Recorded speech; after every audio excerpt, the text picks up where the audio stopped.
नमस्कार। यो एभिन्यूज खबरको संकेत हो र तपाईं अहिले एभिन्यूज@7 मा हुनुहुन्छ।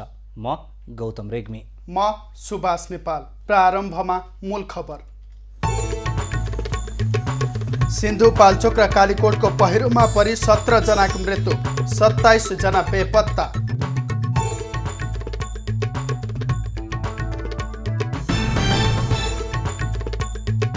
राजधानीमा 119 सहित थप 594 जनामा कोरोना संक्रमण, संक्रमितको संख्या 25,000 नाग्यो, 99 जनाको मृत्यु। कोरोना उपचारका लागि 20% शैय्या छुट्याउन निजी अस्पताललाई सरकारको निर्देशन। कोरोना पुष्टि भएका बिरामीलाई अन्यत्र पठाउन रोक। समेत 20% बेडहरू। नेकपा भित्रको विवाद समाधानका लागि 6 सदस्यीय कार्यदल गठन, विवाद अन्त्य भएको कार्यदल संयोजक पौडेलको दाबी।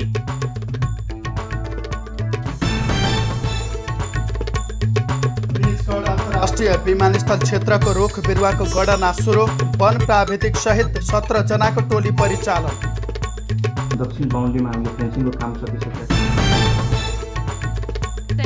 इजरायल र युएई बीच अमेरिकाको मध्यस्थतामा ऐतिहासिक शान्ति सम्झौता, मध्यपूर्वमा शान्ति बढ्ने विश्वास।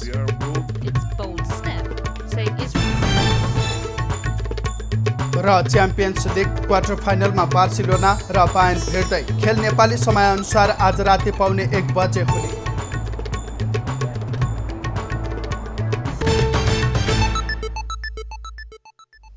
गौतम, अविरल वर्षापछिको बाढी पहिरोको कारण सिन्धुपाल्चोकको जुगल गाउँपालिकामा घरहरू पुरिएको छ र घरहरू पुरिँदाखेरि 11 जनाको मृत्यु भएको छ भने 27 जना बेपत्ता भएका छन्। उता कालीकोटमा पनि एकै परिवारका 6 जनाको मृत्यु भएको छ। आज बिहानै दुःखद खबर आयो। सिन्धुपाल्चोकबाट करिब 6:30 बजेको समयमा पहिरो आएर एउटा गाउँ नै बगायो। 37 घर पुरिएको छ। त्यहाँ 13वटा घर त पूर्ण रूपमा क्षतिग्रस्त भएको छ र अहिले पनि बेपत्ता भएकाहरूको खोजी कार्य जारी छ। यद्यपि खोजी कार्यमा मौसम लगायतका विभिन्न कारणले एकदमै अप्ठ्यारो भइरहेको भन्ने पनि जानकारी छ। अब एभिन्यूज@7 प्रारम्भ गरौँ सिन्धुपाल्चोकमा गएको पहिरो सम्बन्धी प्रसङ्गबाटै। सिन्धुपाल्चोकको जुगल गाउँपालिका 2 लिदीमा गएको भीषण पहिरोमा परि 11 जनाको मृत्यु भएको छ।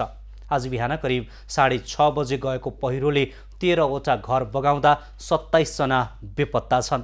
नेपाली सेना र नेपाल प्रहरी सहितको टोलीले बिहानैदेखि बेपत्ता स्थानीयको खोजी जारी राखेको छ। पहिरोमा परेर 15 जना घाइते भएका छन्। तीमध्ये गम्भीर घाइते 4 जनाको सिन्धुपाल्चोकको चौतारा अस्पताल र 1 जनाको काठमाडौँमा उपचार भइरहेको छ। उनीहरूलाई पहिरो प्रभावित क्षेत्रबाट हेलिकप्टर मार्फत उद्धार गरिएको हो। पहिरोले 37 घर पुरेको नेपाली सेनाले जानकारी दिएको छ। तीमध्ये 13वटा घर पूर्ण रूपमा क्षतिग्रस्त भएका छन्। पहिरोले 5 घरका सबै सदस्यलाई पुरेको थियो। पहिरो खस्ने क्रम जारी रहेको र जमिन पनि भाँसिएकाले उद्धारमा कठिनाई भएको बताइएको छ। पहिरोले घरहरू बगाएर बलेफी खोलासम्म ल्याएको स्थानीयले बताएका छन्। पहिरोको करिब 13 घण्टापछि अहिले त्यहाँको अवस्था के छ भन्ने विषयमा थप जानकारी दिन संवाददाता विजय नेपाल हामीसँग यति बेला सिन्धुपाल्चोकबाट सम्पर्कमा हुनुहुन्छ। विजय, करिब 13 घण्टाभन्दा धेरै हुन लाग्यो पहिरो गएको, 27 जना अझै पनि बेपत्ता छन्। तिनीहरूको खोजी कार्य कसरी अगाडि बढिरहेको छ? आज दिनभर खोजी कार्य कसरी अगाडि बढ्यो? के कस्ता कठिनाइहरू आए जानकारी गराउनुहोस् न। गौतम, सिन्धुपाल्चोकको जुगल गाउँपालिका वार्ड नम्बर 2 गोल्चीको लिबीमा जुन पहिरो गयो बिहानको समयमा, त्यसबाट चाहिँ 37 घरको पूर्ण क्षति भएको छ र 38 जना चाहिँ त्यो पहिरोमा परि बेपत्ता भएको भनेर हामीलाई करिब 1 बजे मात्रै खबर आयो। किनभने त्यो ठाउँ चाहिँ भौगोलिक रूपले पनि निकै नै टाढा भएको र त्यहाँ प्रहरीहरू पनि समय नपुगेको कारणले समस्या भएको थियो र करिब 1 बजेको समयमा चाहिँ त्यहाँ बेपत्ताहरूको र मृतकहरूको त्यहाँ सूची प्राप्त भयो र अहिले दिउँसो करिब 6 बजेसम्म चाहिँ त्यहाँ उद्धार कार्य जारी रहेको थियो। त्यहाँ चाहिँ नेपाल प्रहरी र सशस्त्र प्रहरी गरी करिब 55 जनाको टोली चाहिँ त्यहाँ उद्धार गर्न जानुभएको थियो र उहाँहरूले करिब 6 बजेसम्म उद्धारको कार्य गर्नुभयो। त्यसो गर्दा 11 जनाको शव फेला पर्यो भने अन्य 27 जना चाहिँ बेपत्ता भइरहेका छन्। गौतम। अब अहिले त्यहाँ प्रभावितहरू पनि छन् होला, उनीहरूलाई कसरी कहाँ राखिएको छ, खान बस्न कस्तो व्यवस्था मिलाइएको छ, यो विषयमा अलिकति बताइदिनुहोस् न। गौतम, त्यो ठाउँ भौगोलिक रूपले निकै नै विकट ठाउँमा छ, मैले अघि पनि भने। र त्यहाँ चाहिँ अहिलेसम्म मात्रै बेपत्ताहरूको खोजी गर्ने कार्यलाई प्राथमिकता दिइएको छ र उनीहरूलाई व्यवस्थापनको लागि यसअघि पनि सो ठाउँमा जोखिम भएको भनेर त्यहाँबाट जानकारी आएपछि जिल्ला विपद व्यवस्थापन समितिले केही थान त्रिपालहरू चाहिँ उपलब्ध गराएको थियो र उनीहरू केही परिवार चाहिँ सो त्रिपालमा बसिरहेकोमा अहिले केही दिनदेखि सुन्दर पानी परेको छैन, त्यस कारणले मौसम सुधार आयो, पहिरोको जोखिम टर्यो भन्ने आक्रमण गरेर उनीहरू पुनः घरमा फर्किएका थिए र तिनीहरू चाहिँ अहिले केही त्यही त्रिपालमा बसिरहेका छन् भने केही चाहिँ छिमेकी घरमा आश्रय लिइरहेका छन्। अब आजै पहिरो गइसकेपछि सभामुख एवं सोही क्षेत्रका सांसद अग्निप्रसाद सापकोटा हेलिकप्टर लिएर निरीक्षणका लागि त्यहाँ पुगे। गृहमन्त्री रामबहादुर थापाले त राहत नै लिएर गए, करिब करिब 40 घर परिवारलाई उनले राहत पनि बाँडेका छन्। यो बीचमा केही समय अगाडि लिदीवासीले हाम्रो बस्ती जोखिममा छ, बस्ती नै सार्नु पर्यो भन्ने दिएको निवेदनलाई बेवास्ता गरिँदा आज यो घटना भोग्नु पर्यो। यो विषयलाई सभामुखले त्यसै गरी गृहमन्त्रीले केही उठाए कि उठाएनन्, उनीहरूले अब बस्ती नै सार्ने विषयमा अथवा व्यवस्थित गर्ने विषयमा केही प्रतिक्रिया दिएका छन् आज त्यहाँ निरीक्षणपछि?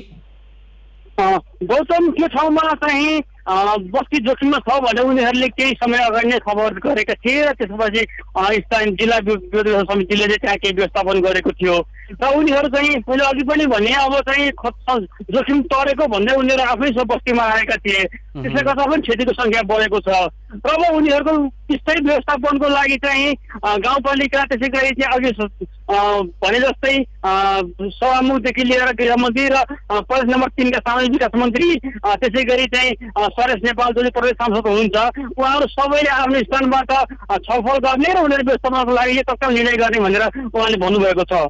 सुशील, गौतम, अब हामीले तस्बिरमा त्यो गाउँको अलि टाढाबाट लिएको तस्बिर हेर्दा अहिले पहिरो गएको गाउँको दायाँ र बायाँ दुवैतर्फ उस्तै प्रकृतिको गाउँ, उस्तै प्रकृतिको भौगोलिक अवस्था पनि देख्यौँ। अब ती दायाँ बायाँ गाउँमा खतरा छ कि छैन, किनभने पानी परिरहेको छ, पहिरो जाने सम्भावना पनि होला। ती दुई गाउँलाई लिएर अन्य केही विषयहरू उठेका छन्, छलफल भएका छन्, कसरी सुरक्षित ठाउँमा सार्न सकिन्छ अथवा केही विषयमा यी विषयमा चर्चा भएको छ?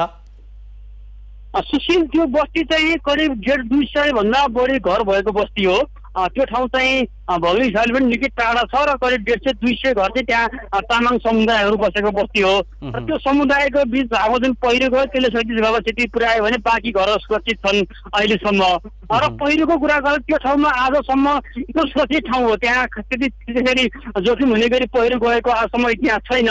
त्योभन्दा बरु केही टाढा चाहिँ कुनै केही वर्ष पहिले नै बस्ती नै विस्तार हुने गरी पहिरो गएका छन्, तर त्यो बस्ती चाहिँ जति नै भौगोलिक रूपले विकट छ त्यहाँ जान मुस्किल छ, तर बस्तीमा पुगेपछि चाहिँ निकै समतल भूभागमा बनेको बस्ती छ र त्यसले गर्दा चाहिँ जोखिमको अनुमान गरिएको थिएन। तर आज जुन घटना भयो त्यसले चाहिँ अब बाँकी बस्ती पनि जोखिम छ कि भनेर सोच्नुपर्ने अवस्था चाहिँ आएको छ, तर यो विषयमा खास छलफल चाहिँ भइसकेको छैन। गौतम, धन्यवाद विजय, जानकारीका लागि। संवाददाता विजय नेपाल हुनुहुन्थ्यो सिन्धुपाल्चोकमा। आज बिहान गएको पहिरोपछि आज दिनभर के भए भन्ने विषयमा जानकारी गराउँदै हुनुहुन्थ्यो। उता कालीकोटमा पहिरोमा पुरिएर एकै परिवारका 6 जनाको मृत्यु भएको छ। अविरल वर्षाका कारण महावै गाउँपालिका वार्ड नम्बर 3 नकु गाउँमा वडा सदस्य रजबहादुर विष्टको घर पहिरोले पुरिएको हो। पहिरोमा परेर विष्टका 4 छोराछोरी र उनका दाजु दिलबहादुरका 2 छोरीको मृत्यु भएको छ। मृत्यु हुनेमा विष्टका छोरीहरू 18 वर्षीय सबिना, 15 वर्षीय आशा र छोराहरू 13 वर्षीय पुष्प तथा 11 वर्षीय प्रवीण रहेका छन्। त्यसै गरी दिलबहादुरका 19 वर्षीय छोरी शान्ति र 10 वर्षीय छोरी रेखाको पनि मृत्यु भएको हो। जिल्ला प्रशासन कार्यालयले पहिरो गएको ठाउँमा प्रहरी टोली परिचालन भइसकेको जनाएको छ। पहिरो खसेको ठाउँमा प्रहरी र स्थानीयले उद्धारको प्रयास जारी राखेका छन्। नेपालमा थप 594 जना कोरोना संक्रमित थपिएका छन्। गत 24 घण्टामा 11,575 वटा PCR परीक्षण गर्दा थप व्यक्तिमा संक्रमण पुष्टि भएको हो। यससँगै नेपालमा संक्रमितको कुल संख्या 25,551 पुगेको छ। काठमाडौँ उपत्यकामा थप 119 जनामा संक्रमण पुष्टि भएको छ। सङ्क्रमित हुनेमा काठमाडौँका 83, ललितपुरका 30 र भक्तपुरका 6 जना रहेका छन्। यो सँगै उपत्यकामा कोरोनाका कुल सङ्क्रमितको सङ्ख्या 1705 पुगेको छ। अहिलेसम्म 17077 जना कोरोना मुक्त भएका छन्। गत 24 घण्टामा 240 जना कोरोना मुक्त भएर घर फर्किएका छन्। अहिले देशका विभिन्न अस्पतालका आइसोलेसनमा 7913 जना सङ्क्रमितको उपचार भइरहेको छ। हालसम्म कोरोना सङ्क्रमण पहिचान गर्नका लागि 4,94,613 जनाबाट सङ्कलित नमुनाको PCR विधिबाट परीक्षण गरिएको स्वास्थ्य मन्त्रालयले जनाएको छ।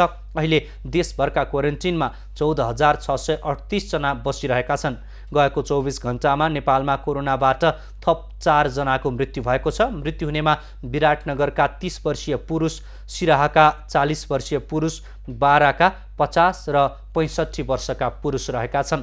पछिल्ला 8 दिनमा मात्रै 39 जनाले कोरोनाबाट ज्यान गुमाएको स्वास्थ्य मन्त्रालयको तथ्याङ्क छ। यो सँगै नेपालमा कोरोनाबाट मृत्यु हुनेको सङ्ख्या 99 पुगेको छ। सरकारले निजी अस्पताललाई 20% शैय्या कोरोना सङ्क्रमितको उपचारका लागि छुट्याउन निर्देशन दिएको छ। काठमाडौँ उपत्यका लगायत घना बस्ती भएका जिल्लामा सङ्क्रमितका लागि शैय्या अभाव हुन थालेपछि स्वास्थ्य मन्त्रालयले यस्तो निर्देशन दिएको हो। मन्त्रालयले कुनै पनि अस्पतालमा उपचार गराइरहेका बिरामीलाई कोरोना सङ्क्रमण पुष्टि भएमा मन्त्रालयको निर्देशन र हब अस्पतालको समन्वय बिना अन्य अस्पतालमा रेफर नगर्न भनेको हो। अस्पतालहरूमा बेड अभाव हुँदै गएको छ। त्यसैले स्वास्थ्य तथा जनसङ्ख्या मन्त्रालयले निजी क्षेत्रका अस्पतालहरूमा समेत 20% बेडहरू कोभिड व्यवस्थापनका लागि राख्नु हुन सबैलाई अपिल गरिएको हो। बेड अभाव भएकाले कुनै पनि अस्पतालमा भर्ना भएका बिरामी कोरोना सङ्क्रमित पुष्टि भए पनि हब अस्पतालको संयोजनमा सोही अस्पतालमा राख्न मन्त्रालयले निर्देशन दिएको छ। उपत्यकाका कुनै अस्पतालमा रेफर गर्नुपर्ने भए हब अस्पतालको संयोजन र मन्त्रालयको निर्देशन प्राप्त गरेर मात्रै गर्न पनि मन्त्रालयले आग्रह गरेको छ। त्यस्तै मन्त्रालयले आफू पनि अरूकोमा पाहुना लाग्न नजान र अरूलाई पनि पाहुना लाग्न नबोलाउन आग्रह गरेको छ। गाउँघर र सहर बजारमा व्यक्तिगत दूरी कायम नगरी होटल र पसलमा बस्ने तथा पाहुना आवत जावत गर्ने क्रम रहेको भन्दै यस्तो कामबाट सङ्क्रमणको जोखिम बढ्ने भएकाले मन्त्रालयले सचेत गराएको हो। यस्तो काम रोक्नका लागि मन्त्रालयले स्थानीय तहलाई आग्रह समेत गरेको छ। त्रिभुवन विश्वविद्यालय शिक्षण अस्पताल महाराजगञ्जका थप 8 जना स्वास्थ्य कर्मीमा कोरोना सङ्क्रमण पुष्टि भएको छ। बुधबार अस्पतालको आकस्मिक कक्षमा कार्यरत 6 स्वास्थ्य कर्मीमा सङ्क्रमण पुष्टि भएको हो। उनीहरूको सम्पर्कमा रहेका थप स्वास्थ्य कर्मीको स्वाब परीक्षण गर्दा थप 1 चिकित्सक र 7 नर्स गरी कुल 8 जनामा सङ्क्रमण पुष्टि भएको अस्पतालले जानकारी दिएको छ। सङ्क्रमित स्वास्थ्य कर्मीलाई अस्पतालकै आइसोलेसनमा राखिएको छ। स्वास्थ्य कर्मीमा सङ्क्रमण पुष्टि भएपछि आकस्मिक कक्षको 100 भन्दा बढी स्वास्थ्य कर्मीको स्वाब सङ्कलन गरिएको छ। बाँकी स्वास्थ्य कर्मीको रिपोर्ट आउन बाँकी रहेको छ। स्वास्थ्य कर्मीमा सङ्क्रमण पुष्टि भएपछि बुधबारदेखि अस्पतालको आकस्मिक कक्ष सिल गरिएको छ। आकस्मिक कक्षमा कार्यरत चिकित्सकलाई होम क्वारेन्टिनमा राखिएको छ। अहिलेसम्म शिक्षण अस्पतालका 26 जनामा कोरोना सङ्क्रमण पुष्टि भएको छ। बागमती प्रदेश प्रमुखको कार्यालयका सचिवलाई कोरोना भाइरस सङ्क्रमण पुष्टि भएको छ। प्रदेश प्रमुखको कार्यालयका 52 वर्षीय सचिव मधुसूदन बुर्लाकोटीमा कोरोना पुष्टि भएको हो। साँझ ज्वरो आउने र घाँटी दुख्ने समस्या भएपछि बिहिबार कोरोना परीक्षणका लागि स्वाब नमुना हेटौँडा स्थित कीटजन्य रोग अनुसन्धान तथा तालिम केन्द्रमा पठाइएको थियो। सचिव बुर्लाकोटीलाई कोरोना सङ्क्रमण पुष्टि भएसँगै परिवारका अन्य सदस्यको पनि स्वाब नमुना सङ्कलन गरी परीक्षणका लागि पठाउने तयारी गरिएको छ। धनुषामा जनता समाजवादी पार्टीका प्रतिनिधि सभा सदस्य डाक्टर सूर्यनारायण यादव सहित 48 जनामा कोरोना सङ्क्रमण पुष्टि भएको छ। शुक्रबार प्रादेशिक जनस्वास्थ्य प्रयोगशाला जनकपुरमा भएको परीक्षणमा बालरोग विशेषज्ञ समेत रहेका प्रतिनिधि सभा सदस्य डाक्टर यादव लगायतमा सङ्क्रमण पुष्टि भएको हो। जनकपुर धामस्थित जानकी हेल्थ केयरमा कार्यरत 1 चिकित्सक सहित 4 जनामा सङ्क्रमण पुष्टि भएको छ। जनकपुर स्थित मुक्तिनाथ विकास ब्याङ्कका थप 3 जना कर्मचारीमा पनि सङ्क्रमण पुष्टि भएको छ। मुक्तिनाथ विकास ब्याङ्कका केही कर्मचारीमा यसअघि पनि सङ्क्रमण पुष्टि भएको थियो।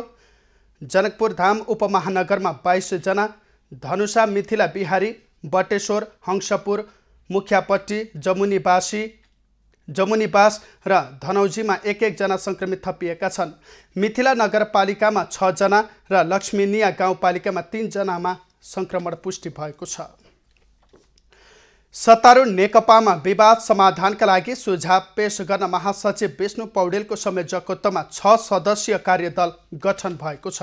प्रधानमन्त्री एवं अध्यक्ष केपी शर्मा ओली र अर्का अध्यक्ष पुष्पकमल दाहाल बीच भएको भेटमा कार्यदल गठन गर्ने सहमति भएको हो। कार्यदलमा भीम रावल, शङ्कर पोखरेल, जनार्दन शर्मा, पम्फा भुषाल र सुरेन्द्र पाण्डे सदस्य छन्। कार्यदलमा पनि अध्यक्ष केपी ओली, अर्का अध्यक्ष पुष्पकमल दाहाल र वरिष्ठ नेता माधव कुमार नेपाल बीच भागबण्डा गरिएको छ। कार्यदलमा रहेका महासचिव विष्णु पौडेल र स्थायी समिति सदस्य शङ्कर पोखरेल अध्यक्ष ओली पक्षका हुन् भने दाहाल पक्षबाट जनार्दन शर्मा र पम्फा भुषाल रहेका छन्। त्यसैगरी नेता नेपालको समूहबाट कार्यदलमा नेता भीम रावल र सुरेन्द्र पाण्डे छन्। नेकपाभित्र देखिएका समस्या पार्टीभित्र नै समाधान गर्न सकिन्छ भन्ने निष्कर्षमा अध्यक्षद्वय पुगेको समितिका संयोजक विष्णु पौडेलले बताए। उनले पार्टीभित्र देखिएको समस्यालाई संस्थागत ढङ्गले समाधान गर्न 6 सदस्यीय कार्यदल गठन गरेको बताए। कार्यदलले समस्या के हुन्, समाधान के हुन सक्छ भन्ने विषयमा विस्तृत छलफल गरी प्रतिवेदन अध्यक्षद्वयलाई बुझाउने उनले बताए।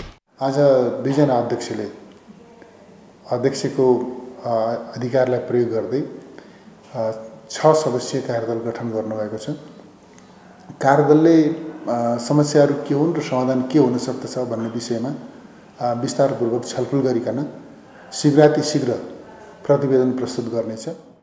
समय सीमा नतोकिए पनि जति सक्दो सहमतिको प्रतिवेदन तयार गर्न कार्यदललाई निर्देशन दिएको बुझिएको छ। नेकपामा पार्टी विधान विपरीत सरकार र पार्टी सञ्चालन भएको भन्दै अध्यक्ष तथा प्रधानमन्त्री ओलीको चर्को विरोध हुँदै आएको थियो। त्यसक्रममा ओलीले अध्यक्ष र प्रधानमन्त्री मध्ये एक पदबाट राजीनामा दिनुपर्ने भन्दै दाहाल र नेपाल पक्षले चर्को दबाब दिँदै आएका थिए। कार्यदलको गठनसँगै सत्तारूढ दल नेकपाभित्र देखिएको लामो समयदेखिको विवाद सुधारोन्मुख जस्तो देखिएको छ। प्रधानमन्त्री एवं अध्यक्ष केपी शर्मा ओली र अर्का अध्यक्ष पुष्पकमल दाहाल बीच भएको भेटवार्तापछि विवाद समाधानका लागि कार्यदल गठन गर्ने सहमति बनेसँगै विवाद सुधारोन्मुख देखिएको हो। गौतम, 1 जना 9 वर्षीय बालक बाबु गुमाउनुको पीडा, त्यसैमाथि आमा बेपत्ता हुनुको पीडा उसले कसरी सहेको होला? सुभाष, पीडा त्यतिमै सीमित छैन। अझै ती 9 वर्षीय बालकमाथि आफूभन्दा साना 2 भाइहरूको हेरचाह गर्ने जिम्मेवारी पनि छ र यो सबै जिम्मेवारी उनले कसरी उठाइरहेका होलान्, सबैको मनमा प्रश्न उठ्नु स्वाभाविकै हो। र हामीसँग यस्तै खबर आएको छ डोटीबाट। बाबुको मृत्यु र आमा बेपत्ता भएपछि डोटीमा 3 बालबालिकाको बिचल्ली भएको छ। अभिभावक नभएपछि सायल गाउँपालिका वार्ड नम्बर 6 नाराका 9 वर्षीय बालकमा 2 नाबालक भाइहरूको हेरचाह गर्ने र घर चलाउनु पर्ने बाध्यता आइपरेको छ।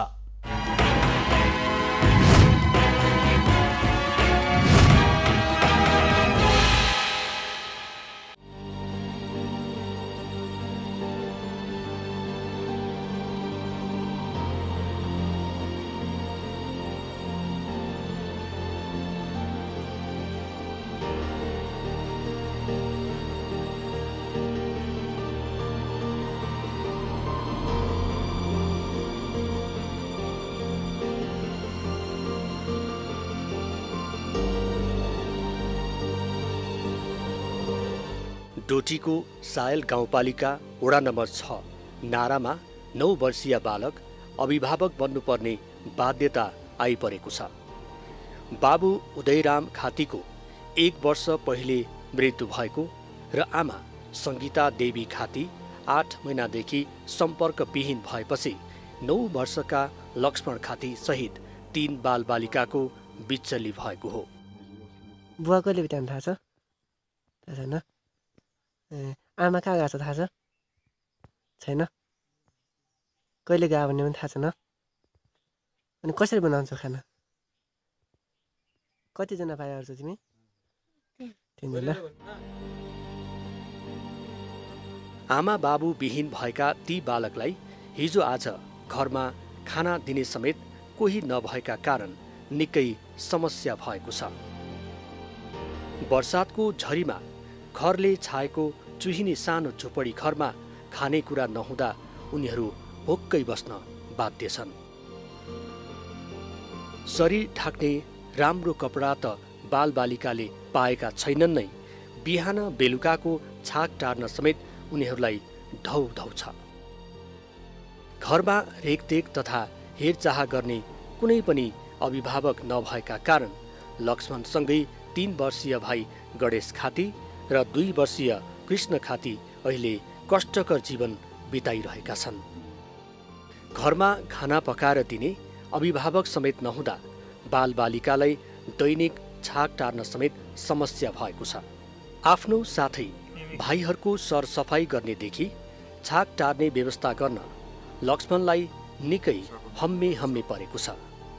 अभिभावकविहीन बालबालिकाले संरक्षक नहुँदा घरभित्रै बस्ने, खाने र शौच गर्ने गरेका छन्। नाजुक छ सर, खाना पनि भित्रै छ, त्यो कपडामा खाना खान्छन्। अब यो खाना यसैले बनाउँछ, खाना बनाउन आउँदैन यसलाई, त्यही छ, कपडामै खाना खान्छन्, भित्रै दिसा पिसाब गर्छन्, त्यही छ। अभिभावकविहीन बालबालिकाका लागि केही स्थानीयले सहयोग अभियान चलाएका छन्, तर त्यो अभियानबाट पनि पर्याप्त सहयोग जुट्न नसक्दा बालबालिका समस्यामा छन्।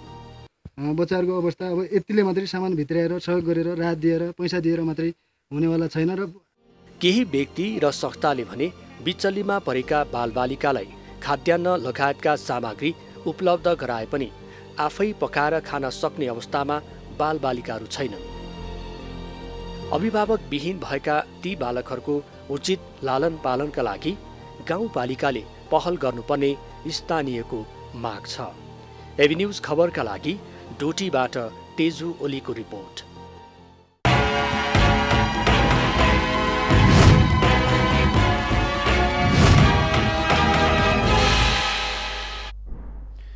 बारामा बन्न लागेको दोस्रो अन्तर्राष्ट्रिय विमानस्थल क्षेत्रभित्र रहेका रुख बिरुवाको गणना सुरु भएको छ।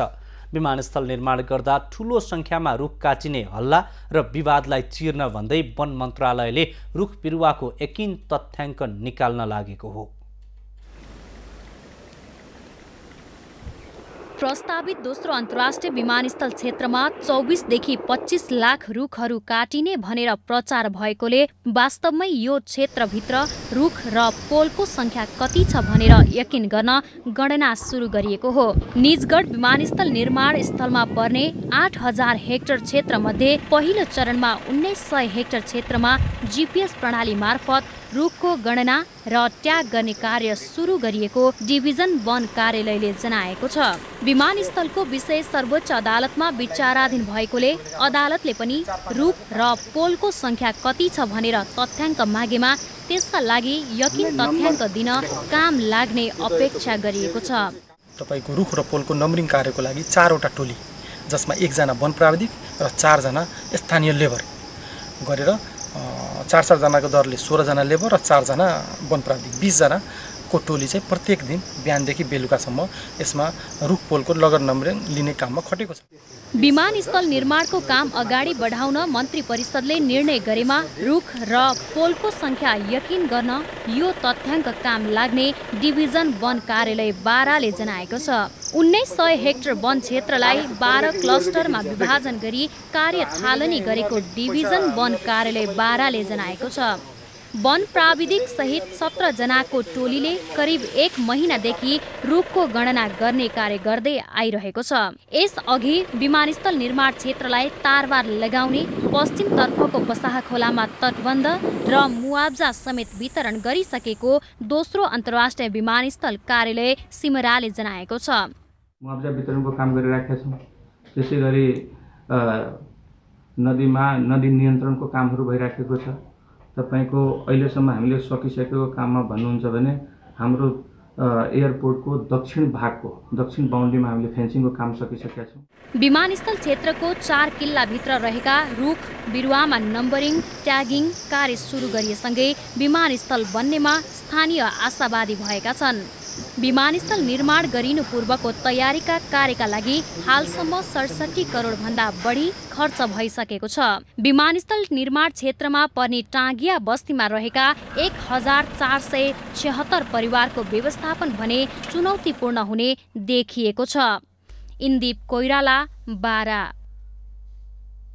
नेपालको अद्यावधिक राजनीतिक र प्रशासनिक अङ्ग्रेजी संस्करणको नक्सा भूमि व्यवस्था, सहकारी तथा गरिबी निवारण मन्त्रालयले स्वीकृत गरेको छ। भूमि व्यवस्था, सहकारी तथा गरिबी निवारण मन्त्री पद्मा कुमारी अर्यालले नापी विभागले तयार पारेको अङ्ग्रेजी संस्करणको नेपालको नक्सा आज स्वीकृत गरेकी हुन्। स्वीकृतिसँगै अङ्ग्रेजी संस्करणको नक्सा संयुक्त राष्ट्रसङ्घ, विभिन्न कूटनीतिक नियोग, समग्र अन्तर्राष्ट्रिय समुदायमा पठाउनका लागि बाटो खुलेको र परराष्ट्र मन्त्रालय मार्फत पठाइने नापी विभागले जनाएको छ। नापी विभागले तयार गरी नाप नक्सा समितिमा निर्णय गरी स्वीकृतिका लागि मन्त्रालयमा पेश गरेको उक्त नक्सा मन्त्रालयबाट स्वीकृत भएको हो। विगतमा विभिन्न कारणले छुट्याइएको लिम्पियाधुरा, लिपुलेक, कालापानी सहितको भूभाग समेटेर नेपालले गत जेठमा नेपालको अद्यावधिक नक्सा प्रकाशित गरी राजपत्रमा समेत प्रकाशन गरेको थियो। सोही नक्साको अङ्ग्रेजी संस्करणको नक्सा नापी विभागले प्रकाशन गरेको हो। पूर्व प्रधानमन्त्री तथा जनता समाजवादी पार्टीका वरिष्ठ नेता डाक्टर बाबुराम भट्टराईले अहिले सरकार उल्टो दिशातर्फ गएकाले देश र जनता धरापमा परेको बताएका छन्। गृह जिल्ला गोर्खामा उनले सरकार देश र जनताको आवश्यकताभन्दा बाहिर गएको बताएका हुन्। नेता भट्टराईले मन्दिर बनाउने र अयोध्या खोज्ने भन्दा अस्पताल बनाउने र कोरोना संक्रमण नियन्त्रण गर्नेमा ध्यान केन्द्रित गर्न सरकारलाई आग्रह गरे।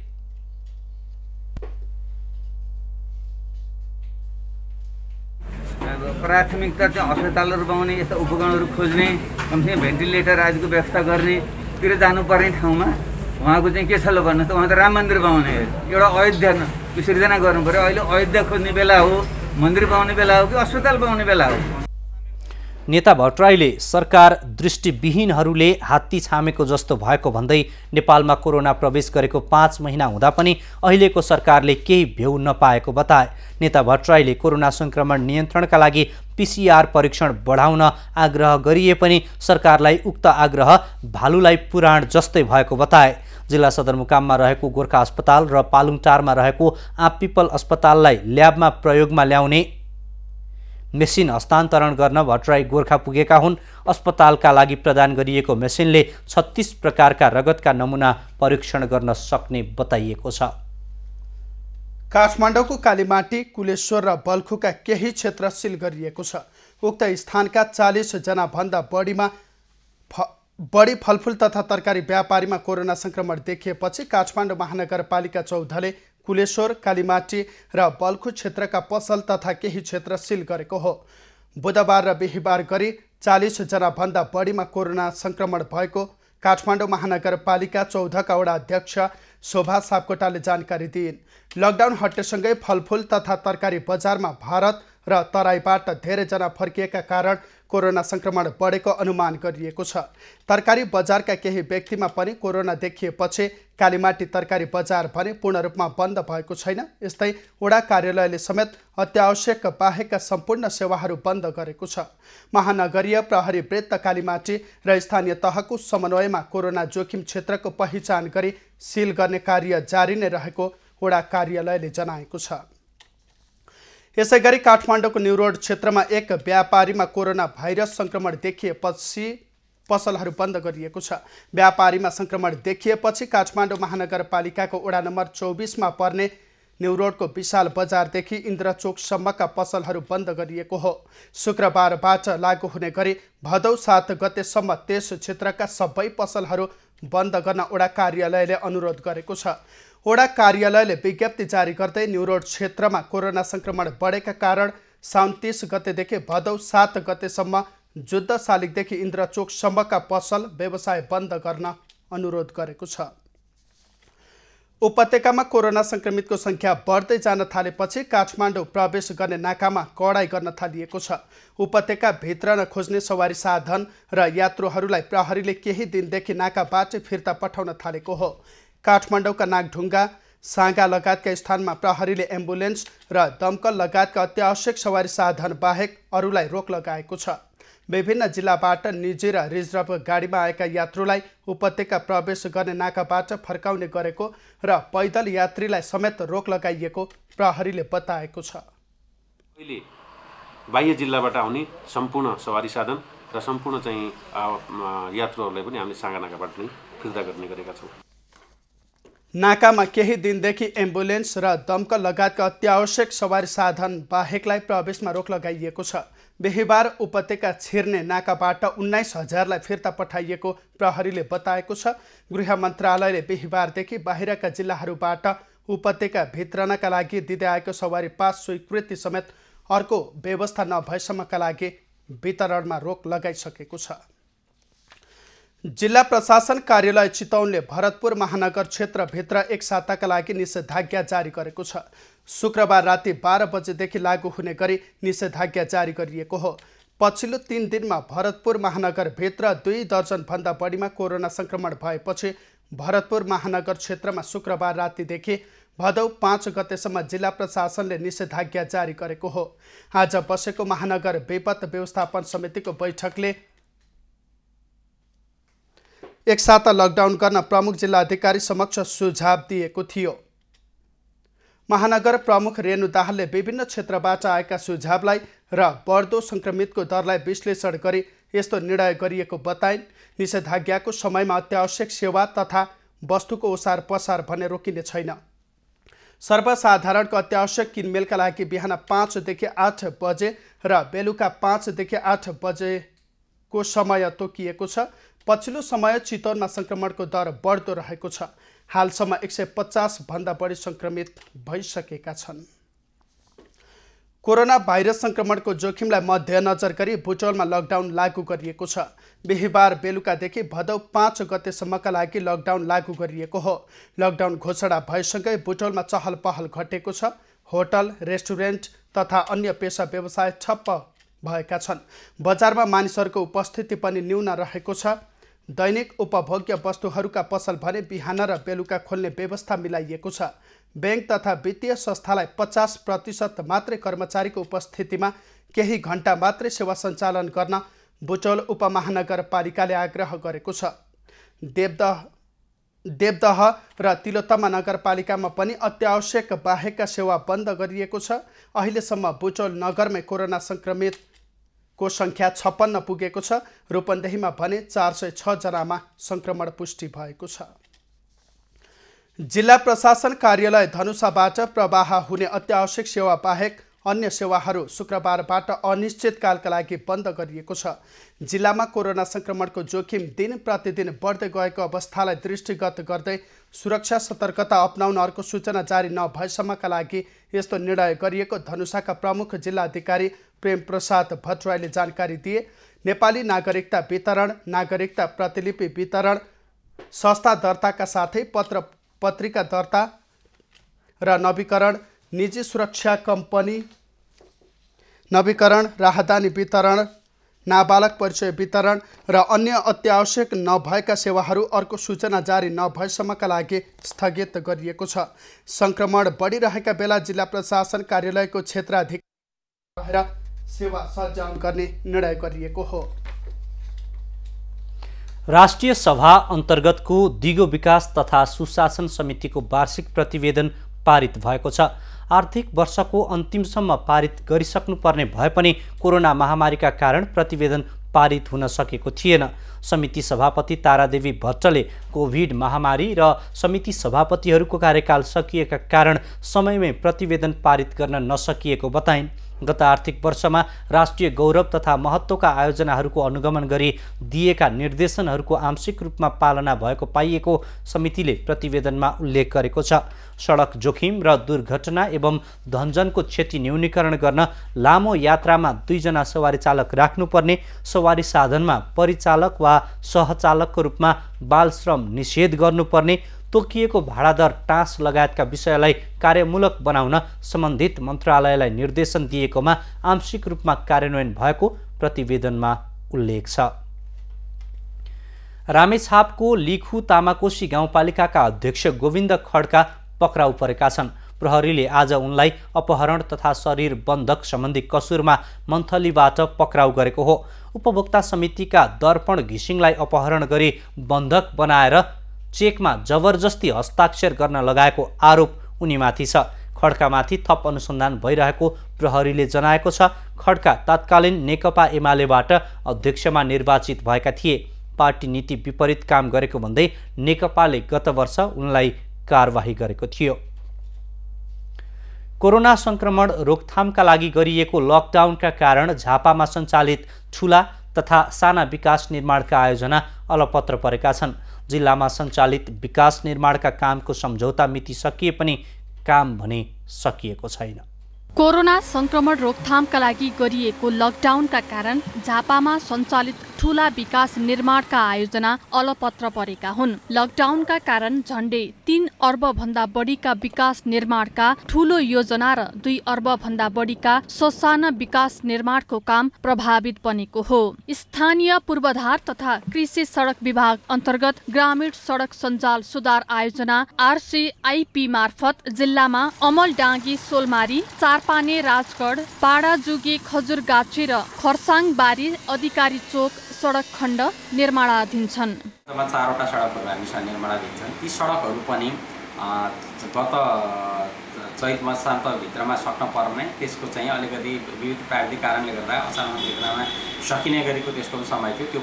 त्यो समयमा काम हुन नपाएको कारणले गर्दा ती सडकहरू पनि सम्पन्न हुन सकेन। त्यसकारण लकडाउनले विकास निर्माणका अन्य आयोजनाहरू पनि लाई प्रभावित पारेको छ। नेपाल सरकार र एसियाली विकास बैंक ADB सँगको साझेदारीमा निर्माण भइरहेको यी 4वटा सडकको लम्बाइ 43.5 किलोमिटर रहेको छ। सडकको शिलान्यास प्रधानमन्त्री KP ओलीले 2075 असार 18 गते गरेका थिए। 67 करोड 93,79,995 को लागतमा बन्दै गरेका यी 4 सडकको सम्झौता अवधि सकिएको छ, तर काम भने 50% हाराहारीमा मात्र भएको छ। लागि सेवाका अन्तर्गतको आयोजनाहरू गत वर्षको भदौसम्मै सक्न पर्ने, उहाँले त्यो समयमा सक्नु भएन।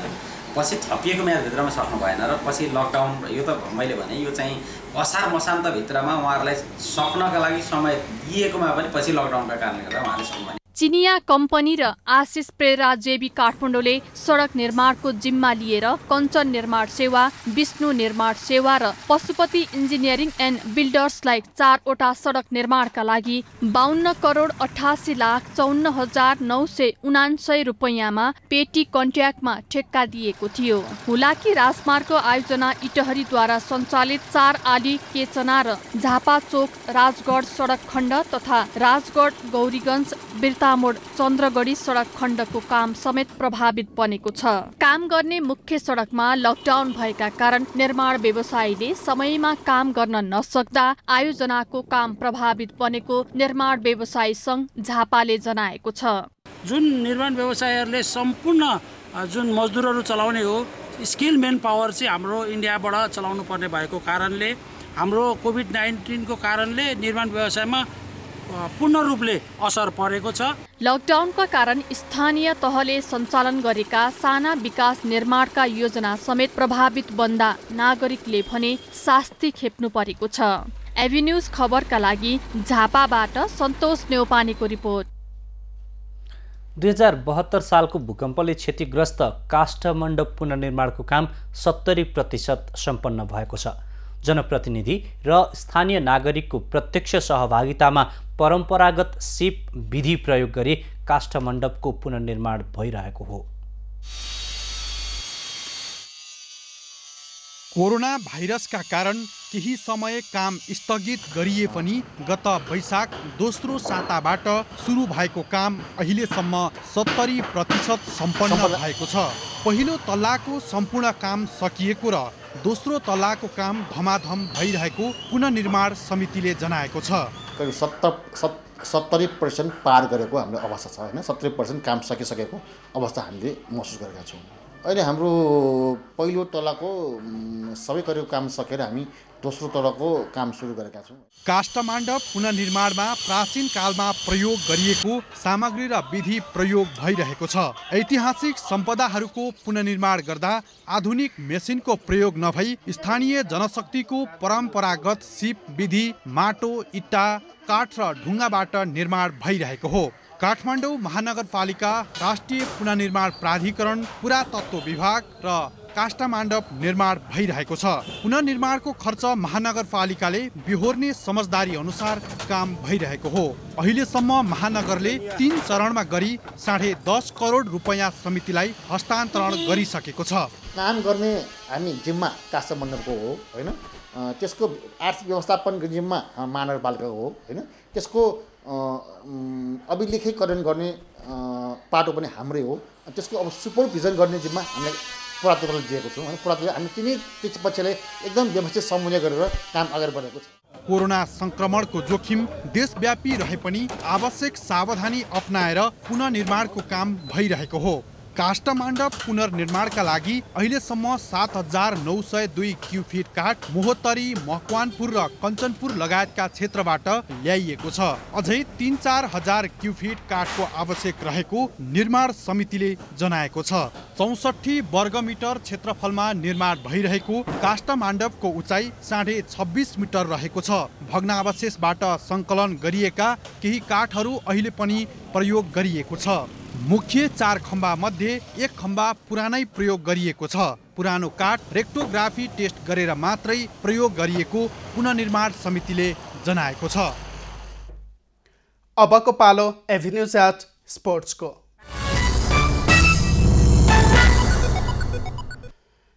राष्ट्रिय फुटबल टोलीका एक खेलाडीमा कोरोना संक्रमण पुष्टि भएको छ। फिफा विश्वकप छनौट अन्तर्गत बन्द सत्रका लागि बोलाइएकाहरूको स्वाब परीक्षण गर्दा 1 जनामा संक्रमण पुष्टि भएको हो। 34 खेलाडी सहित 54 जनाको PCR परीक्षण गर्दा 1 जनामा संक्रमण पुष्टि भएको अस्पतालले जनाएको छ। हिजो 53 जनाको रिपोर्ट नेगेटिभ र 1 जनाको शङ्कास्पद आएको थियो। शङ्कास्पद मानिएका खेलाडीको पुनः परीक्षण गर्दा रिपोर्ट पोजिटिभ आएको हो। खेलाडीहरू साउन 17 गतेदेखि बन्द प्रशिक्षणमा रहेका थिए। छनौट चरणका खेलहरू सन् 2021 सम्मका लागि स्थगित गरेपछि एन्फाले खेलाडीलाई घर फर्कन अनुमति दिइसकेको छ। अहिलेलाई खबरको क्रम यति नै। एभिन्यूज खबरका यी सहित अन्य विस्तृत खबरका लागि www.avenews.tv लगअन गर्न सक्नुहुनेछ। युट्युब, फेसबुक र ट्विटरमा पनि हामीलाई फलो गर्न सकिनेछ। खबरभित्रको खबरका लागि हेर्दै रहनुहोला एभिन्यूज खबर। नमस्कार।